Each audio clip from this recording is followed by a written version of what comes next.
buenos días. Permítanme presentarme. Soy el doctor Iván Noé Martínez Salazar. Soy médico psiquiatra, psicoterapeuta desde la Ciudad de México. Quiero agradecer muy sinceramente este gentil ofrecimiento a participar en este importante evento académico. Me siento muy honrado y espero que lo que platiquemos hoy sea de su agrado. Vamos a platicar de lo que son los trastornos cognitivos y afectivos de la menopausia. Si me permiten, voy a compartir con ustedes mi pantalla. Listo, aquí estamos. Muy bien. Yo soy médico militar, trabajo en el Hospital Central Militar de mi país. Debo aclarar que todo lo que yo comente es una opinión personal y profesional y que es a título personal y bajo la responsabilidad del que habla, no teniendo esto nada que ver ni representando una postura oficial de la Secretaría de la Defensa Nacional de México. Este es el programa de este día. Con ustedes vamos a platicar de lo que es rápidamente una definición de menopausia, este concepto importantísimo de neuropsicoendocrinología y cómo se vincula particularmente para la menopausia. Lo que me pidieron que revisáramos con todos ustedes es la función cognitiva y la afectividad. Y por supuesto, quiero terminar en esta ocasión hablando de lo que es el contexto psicosocial en la menopausia. Quiero agradecer sinceramente al equipo de residentes de la especialidad de psiquiatría del Hospital Central Militar, quienes me apoyaron para recolectar toda la información respecto a este tema y que esperamos sea de una alta calidad y del agrado de todos ustedes. Muy bien, menopausia es esta etapa de la vida de las mujeres en la que existe una gran cantidad de síntomas físicos, emocionales, mentales y, si ustedes me lo permiten, hasta espirituales. Entonces tenemos que está definida como la menstruación final, entre edades de 46 y 52 años, y básicamente significa que es el envejecimiento del sistema reproductivo de la mujer. Ahora bien, sabemos que esto tiene que ver con cambios hormonales relacionados con la menopausia, básicamente, que comienzan varios años antes y que tiene que ver con el aumento gradual de la hormona folículo estimulante y un decremento rápido de los esteroides sexuales femeninos, en este caso estradiol y estrona, dentro de 6 meses alrededor del periodo de menopausia. Ahora bien, ¿qué es la neuropsicoendocrinología? A veces inclusive se llama neuropsicoendocrinoinmunología. Es la combinación de distintas áreas de la medicina que tienen que ver con la salud mental y cómo el aspecto biológico tiene una conexión con distintas partes de este concepto general de salud mental y cómo se va haciendo cada vez más complejo. Pero en esta ocasión nos vamos a enfocar mucho en lo que tiene que ver con los esteroides sexuales, básicamente porque pueden modificar varias de las funciones de la salud mental que incluyen la cognición, la memoria y también, por ejemplo, el sueño, el estado del ánimo y, entre otras cosas, dolor y coordinación. Ahora bien, en el sistema nervioso central hay una muy amplia distribución de receptores estrogénicos y que básicamente se localizan en áreas del cerebro que involucran la memoria, por ejemplo, como el hipocampo, y la función ejecutiva como la corteza prefrontal.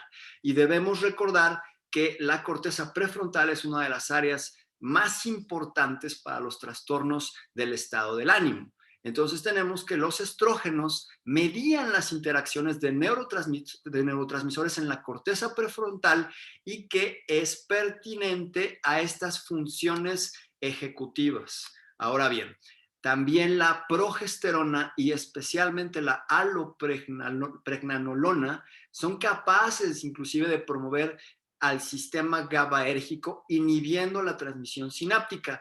Y esto es particularmente el efecto que tienen las benzodiazepinas. Ahora, las progestinas también pueden tener un impacto negativo en el rendimiento cognitivo de mujeres sanas y particularmente en uno de los tipos de memoria, que es la memoria de trabajo.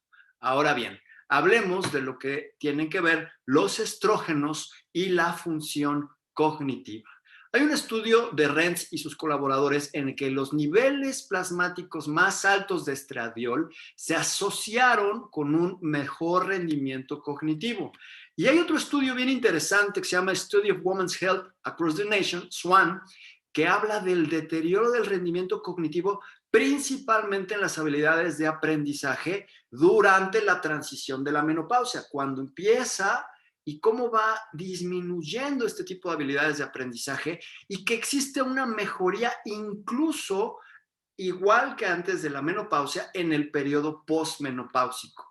Ahora, a pesar de que la literatura médica destaca una profunda conexión del estrógeno y la función cognitiva, datos sobre la relación entre la terapia hormonal de la menopausia y sus efectos neuroprotectores aún siguen siendo conflictivos. Y ahorita, si ustedes me permiten, vamos a platicar el por qué. Otra parte interesante cuando hablamos de función cognitiva es ya en edades un poco más avanzadas, particularmente la enfermedad de Alzheimer, que es la causa más común de demencia y que surge con mayor frecuencia, sabemos, en mujeres que en hombres. Y el papel de los estrógenos se ha evaluado no solamente en el mantenimiento de una función cognitiva en mujeres que no padecen demencia, pero también en algo importantísimo que es la prevención y o el tratamiento de la enfermedad de Alzheimer. ¿Cómo es que esto sucede? Hay datos preliminares in vitro y que sugieren que los estrógenos desempeñan este papel en la prevención de los depósitos de amiloide que atenúan esta hiperfosforilación de tau y que además mejoran las secuelas inflamatorias de beta amiloide que sabemos que son característicos de la enfermedad de Alzheimer. Ahora bien, hemos hablado un poquito de la parte cognitiva, vamos a pasar a la parte de la menopausia y la afectividad. Sabemos que durante la transición a la menopausia, las mujeres tienen un mayor riesgo de desarrollar depresión, estrés, ansiedad y angustia emocional. Podemos saber, y todos hemos escuchado este concepto de vulnerabilidad biológica. Y hay etapas en la vida de las mujeres donde son más vulnerables biológicamente a presentar síntomas cognitivos y en este caso síntomas afectivos, fases como el ciclo menstrual, el embarazo, el posparto y como lo que estábamos platicando en esta ocasión, la transición menopáusica. Ahora bien, episodios depresivos en la mujer con una mayor sensibilidad a estos cambios hormonales se caracterizan en la fase lútea del ciclo menstrual, el puerperio y la transición de la menopausia. No olvidemos, por favor, este concepto de vulnerabilidad biológica. Ahora bien, en un estado de ánimo depresivo existen problemas para dormir, que es uno de los principales malestares que podemos tener en la menopausia y que sabemos que es probable que están relacionados entre sí y que deben tratarse específicamente. Entonces, para nosotros como profesionales de salud mental es muy importante que nuestros pacientes duerman bien y en el periodo de transición a la menopausia, en la menopausia es sumamente importante la calidad de sueño. Ahora bien, el estradiol, hablemos un poquito de neurotransmisores. El estradiol regula la síntesis y metabolismo y la actividad de receptores de neurotransmisores clásicos. ¿Cuáles? Serotonina, dopamina, norepinefrina. Y hay investigaciones que han demostrado completamente la presencia de una amplia distribución en el cerebro de los receptores de estrógeno. Por lo tanto, la actividad estrogénica encontrada en regiones, como comentábamos, de la corteza del cerebro, de la corteza prefrontal y del hipocampo, son sumamente relacionadas con la regulación cognitiva y en este caso con el estado de ánimo. Y también tenemos evidencia de que el concepto de estos efectos mediadores de la hormona del estradiol tienen la relación, con el estado de ánimo y por lo tanto un posible efecto terapéutico. Ahora, efectos del estradiol sobre la serotonina, sabemos que son favorables para el estado del ánimo con el aumento y síntesis de la misma serotonina. También tienen la reducción de la actividad de las monoaminoxidasas después de que administramos estradiol y con una limitación, en este caso, de la degradación de serotonina como resultado. También la administración del estradiol promueve el aumento de las isoformas de la triptofano hidroxilasa, que es la enzima que limita la velocidad de producción de la serotonina. Otro concepto importante aquí es que mejora el estrógeno la eficiencia respiratoria mitocondrial y esto ayuda a prevenir una formación de radicales libres de oxígeno que sabemos afectan negativamente en la depresión. Ahora, el efecto del estrógeno también promueve la disponibilidad en el cerebro de la noradrenalina a través de la reducción, como ya comentamos, de las monoaminoxidasas y por lo tanto el aumento de la actividad de la tirosina hidroxilasa, que es esta hormona que limita la velocidad de la síntesis de catecolaminas. Ahora, esta administración aguda de estradiol estimula la transcripción del gen de la dopamina beta hidroxilasa que cataliza la hidroxilación de la dopamina y entonces forma noradrenalina. Ahora bien, el estrógeno también puede desempeñar un papel como antidepresivo debido a su efecto estimulante sobre el BDNF o factor neurotrófico derivado del cerebro. Nuestro grupo de investigación ha estado muy enfocado particularmente en el BDNF y está perfectamente demostrado que está disminuido en depresión, en ansiedad y que hay factores bien interesantes, incluso como el ejercicio, que lo aumentan y también los antidepresivos. Entonces, la relación estrógeno-BDNF es algo que vale muchísimo la pena revisar. El BDNF ayuda en la neurogénesis, en la neuroprotección. Ahora, la existencia de depresión asociada a la menopausia es un tema controvertido entre los médicos. Sin embargo, la evidencia es innegable de un aumento elevado de un trastorno depresivo mayor durante la transición a la menopausia.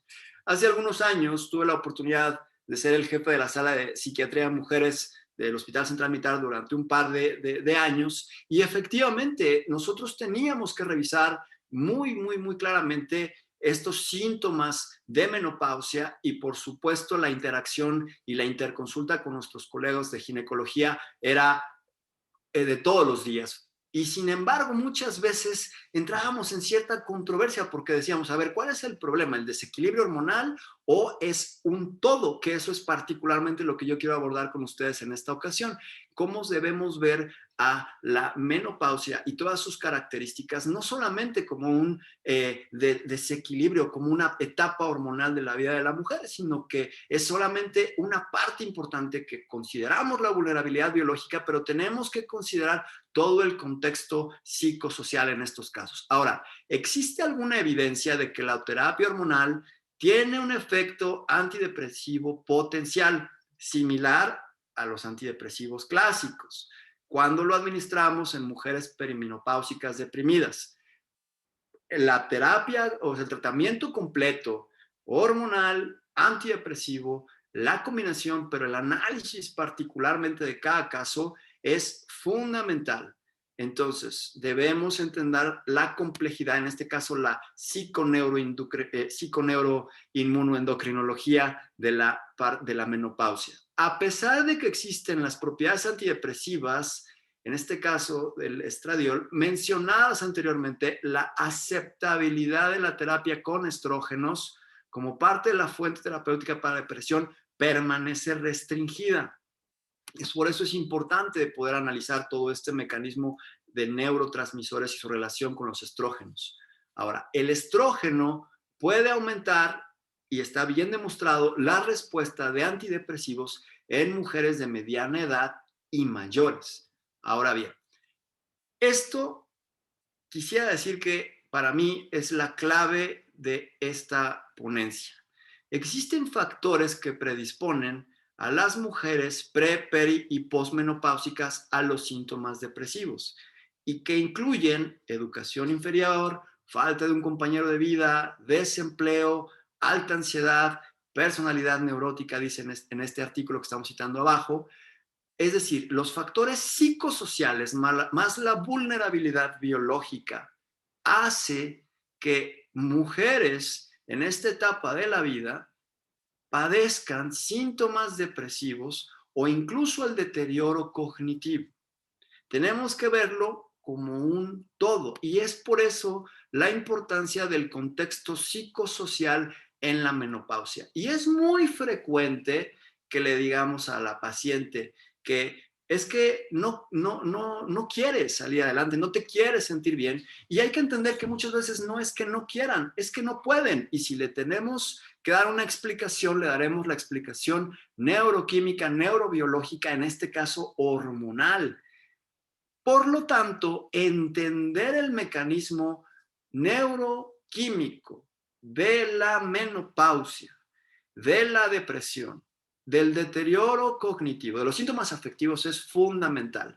Y seleccionar el mejor tratamiento para, en este caso, las pacientes. Y si recordamos que hay un deterioro de la calidad de sueño, insomnio, de conciliación tardío, intermedio, debemos, como uno de los objetivos principales, enfocar nuestros tratamientos en que las pacientes duerman bien, en que descansen. Entonces, todos los medicamentos que tengan un efecto en el descanso son muy bien recibidos en esta etapa de vida. Y por supuesto, algo que debemos recomendar, parece obvio decirlo, pero es necesario remarcarlo, el ejercicio o la actividad física, que de acuerdo a la Organización Mundial de la Salud, 150 minutos de una actividad física moderada a la semana son perfectamente suficientes y es lo que tenemos que recomendar. Y como comentamos, el ejercicio aumenta el BDNF, como ya dijimos, el BDNF está disminuido en la depresión, en la ansiedad y ayuda a la neurogénesis y a la neuroprotección. Entonces, el contexto psicosocial en la menopausia requiere que identifiquemos la vulnerabilidad biológica de nuestras pacientes, que encontremos el deterioro cognitivo y emocional que presentan y que lo evaluemos y lo midamos a lo largo de esta etapa. Que si la paciente requiere el apoyo con terapia hormonal y o más la terapia con medicamentos, con psicofármacos, se provean con un sentido que impacte en lo que más le afecta, en la irritabilidad, en el insomnio, por ejemplo, y la paciente muchas veces minimizamos los síntomas cognitivos y afectivos pensando, es que está en la menopausia, y la paciente sufre si no se le muestra empatía y muchas veces precisamente pues no pide ayuda. Por lo tanto, es muy importante que hagamos todos este tipo de psicoeducación, le llamamos, donde entendamos que es todo un contexto, un complejo psicológico, psicosocial, biológico de los síntomas afectivos y de los síntomas cognitivos en las pacientes en la etapa de menopausia. Muy bien. Finalmente, algo que ayuda muchísimo es el consejo terapéutico o psicoterapéutico para la resolución de los conflictos que puede presentar una mujer en esta etapa de su vida. Y por supuesto, como siempre lo diremos, la espiritualidad, la religión puede ser un camino, pero finalmente que las pacientes se sientan tranquilas en una armonía, en un balance en su vida. Es realmente impresionante la cantidad de páginas y de blogs que hablan de la salud de las mujeres en la etapa de menopausia. Y si ustedes me dejan recomendarles el ejercicio, entren, busquen y van a darse cuenta de que una gran cantidad de estas páginas, de estos sitios, hablan precisamente de la salud física de las pacientes, pero sobre todo de su salud mental y emocional. Espero que esta ponencia haya sido de su agrado. Estos son mis datos de contacto. Lamento no poder estar con ustedes en esta ocasión conectado en línea en el momento de la presentación, pero yo quedo a sus órdenes para resolver sus dudas o preguntas y para recibir sus comentarios. Les mando un abrazo virtual desde México y el mejor de los éxitos para este evento académico. Estoy a sus órdenes. Hasta la próxima.